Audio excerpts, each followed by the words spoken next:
Madame la Présidente de l'Assemblée générale, Monsieur le Secrétaire général, Excellences, Mesdames, Messieurs les chefs d'État et de gouvernement, Mesdames, Messieurs les chefs de délégation, distingués délégués, c'est avec gravité et beaucoup d'espoir que je porte la voix d'Haïti et les salutations d'un peuple digne et résilient qui, malgré les épreuves, revendique pour lui-même et pour l'humanité entière trois promesses universelles: le développement, le respect de la dignité humaine et la paix.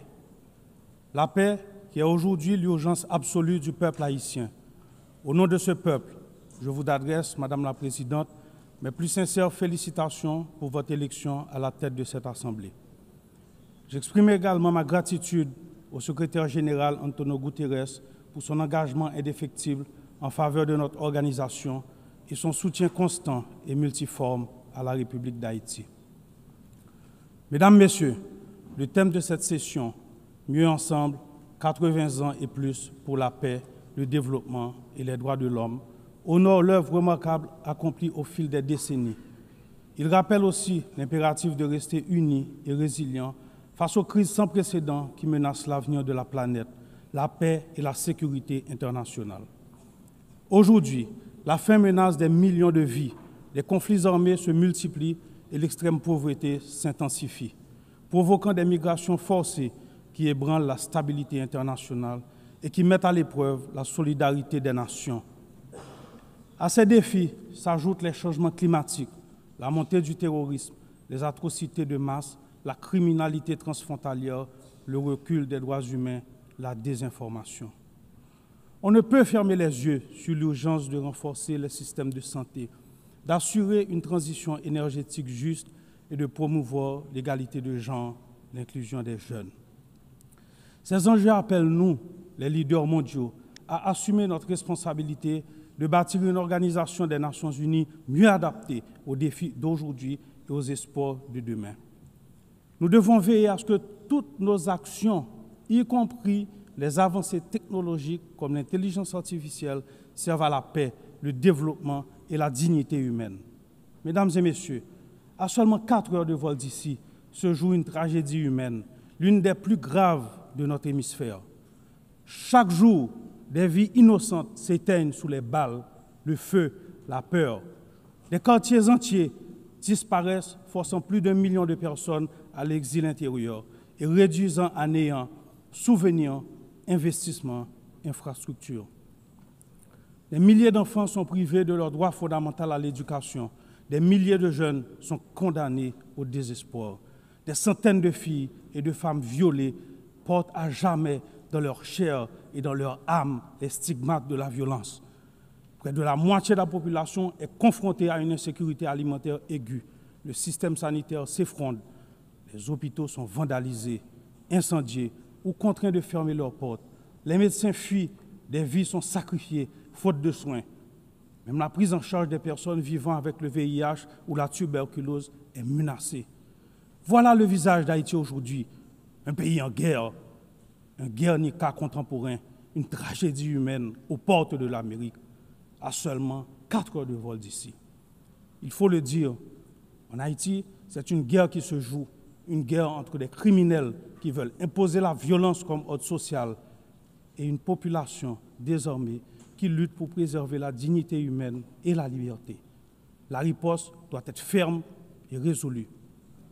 Aujourd'hui, la communauté internationale doit, aux côtés d'Haïti, déployer les grands moyens, pas de demi-mesure, mais une action forte, coordonnée et immédiate. Le silence ou l'inaction n'est pas une option. Il faut agir vite pour protéger des vies, rendre l'innocence à des enfants, offrir un avenir à des jeunes et permettre à des citoyens et citoyennes de décider de leur avenir par les urnes. Chaque minute perdue se traduit en vies humaines sacrifiées et en recul de la démocratie. Haïti veut la paix. Haïti attend la paix. Haïti a droit à la paix.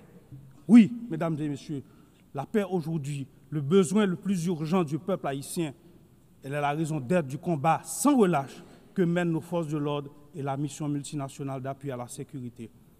Beaucoup de policiers et soldats sont tombés dans la guerre contre les groupes criminels.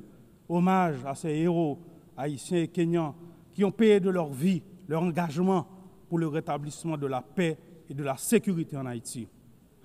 Aujourd'hui, des 2500 initialement requis et promis, il y a sur le terrain seulement 1 millier de membres de la mission multinationale. Leur bravoure, conjuguée à nos propres efforts, n'a pas réussi à contenir la crise sécuritaire. Pourtant, nous avons augmenté de 40% le budget des forces de l'ordre, recruté de nouvelles promotions, renforcé nos effectifs, acquis du matériel et des équipements.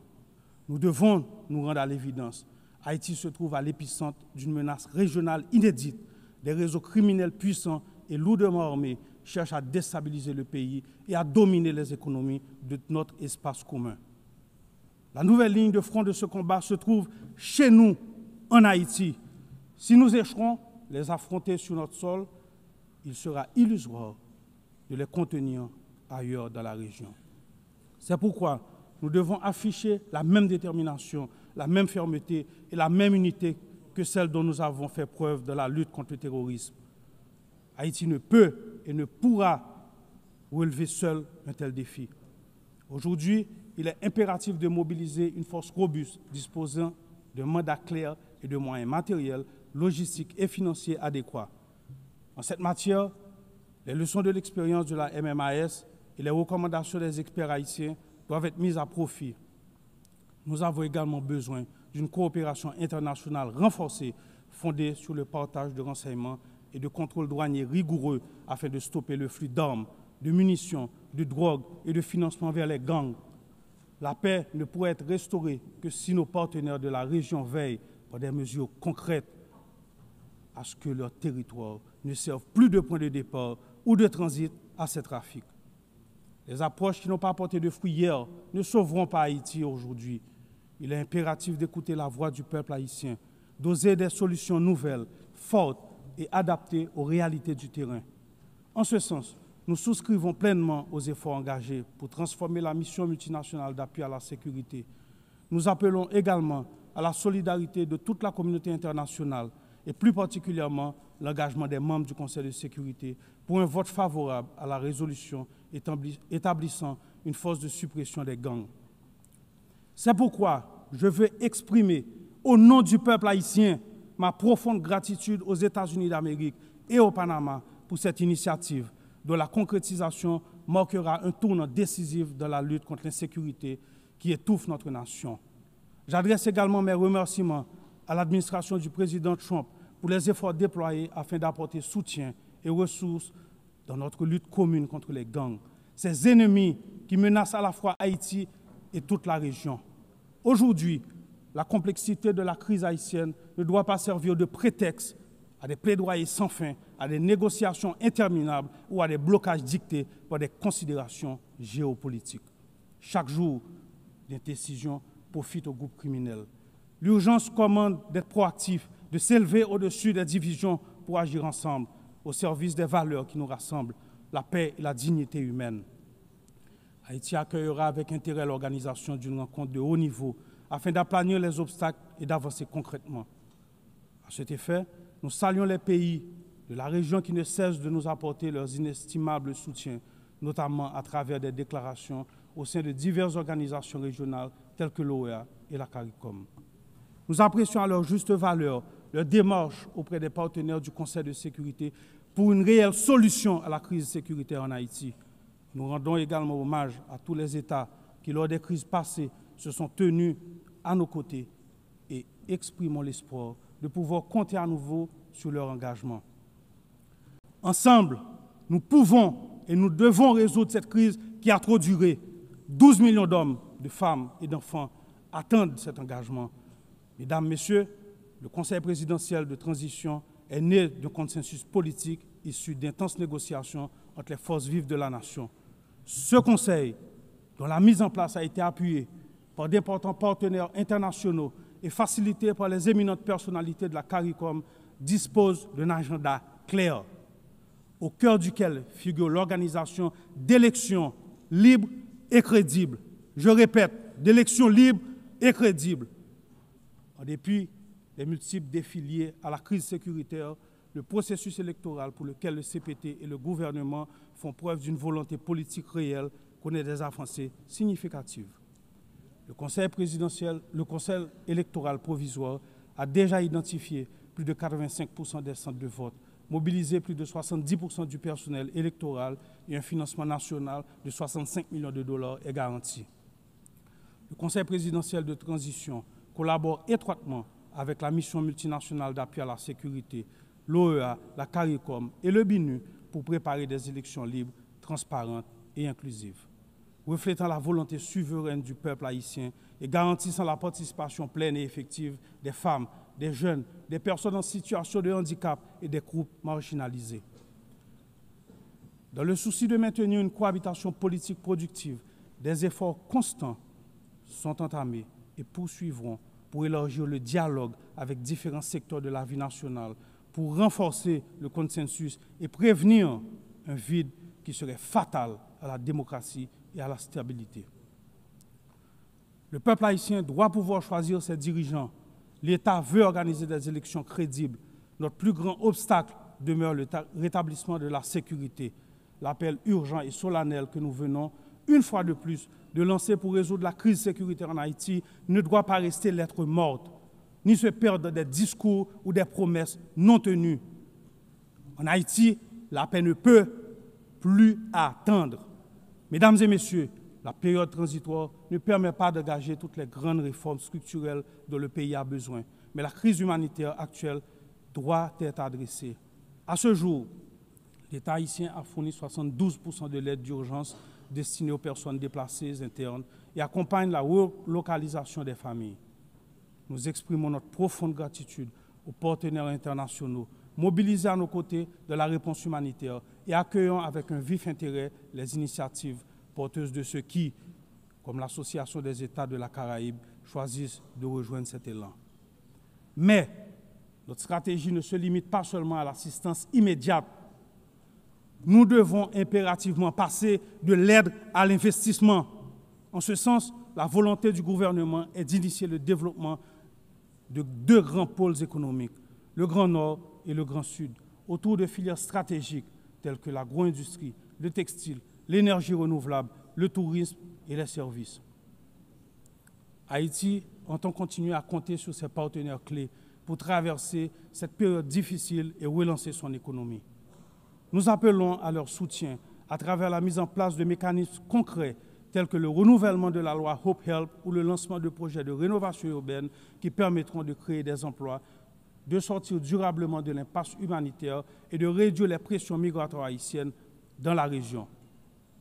Mesdames et messieurs, 2025 marque le bicentenaire de l'ordonnance imposant à Haïti le paiement d'une rançon pour la reconnaissance de son indépendance. Notre voix s'élève pour réclamer réparation, non pas dans un esprit de revanche ni d'acrimonie, mais avec un souci de justice et de vérité. Nous avons accueilli avec satisfaction la déclaration de la présidence française qui reconnaît la nécessité d'ouvrir des espaces de dialogue et de vérité historique, ainsi que la résolution du 5 juin 2025 de l'Assemblée nationale française reconnaissant l'injustice de cette rançon. Haïti a mis en place le Comité national de réparation et de restitution. Nous demandons que ces avancées soient suivies d'actions concrètes. La France, patrie des droits de l'homme, a aujourd'hui l'opportunité d'écrire une nouvelle page de son histoire avec Haïti en honorant les idéaux de liberté, d'égalité et de fraternité qui nous unissent. Mesdames et messieurs, je me dois de souligner l'apport inestimable de la diaspora haïtienne à travers le monde et le sort souvent difficile qui lui est réservé. Qu'ils vivent en Amérique, en Europe, en Afrique ou ailleurs, les millions d'Haïtiens à l'étranger contribuent au développement d'Haïti.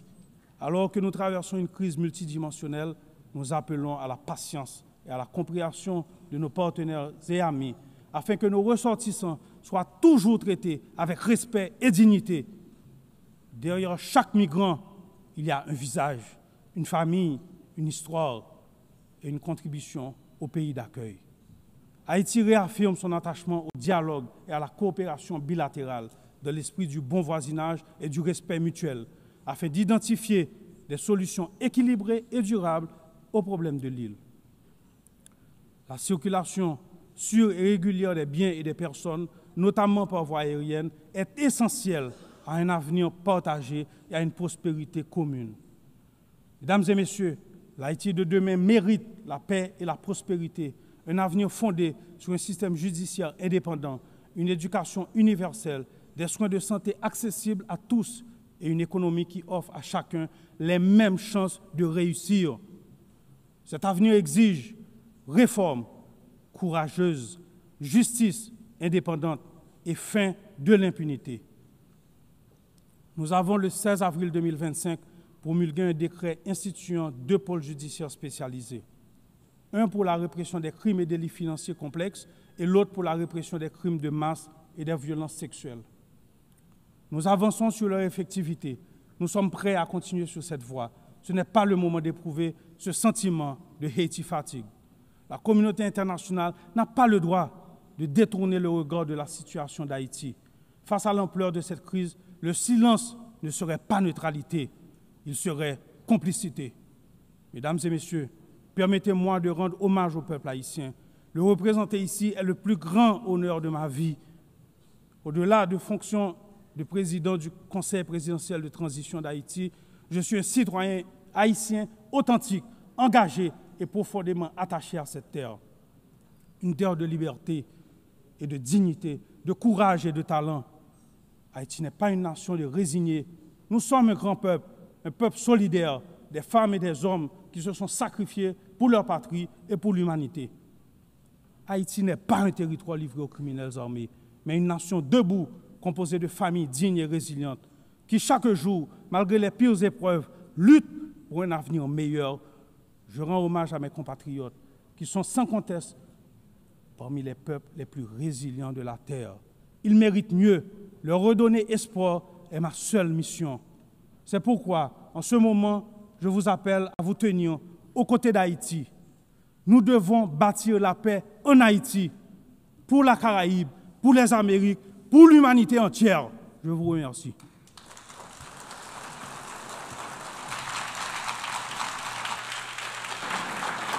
Au nom de l'Assemblée générale, je tiens à remercier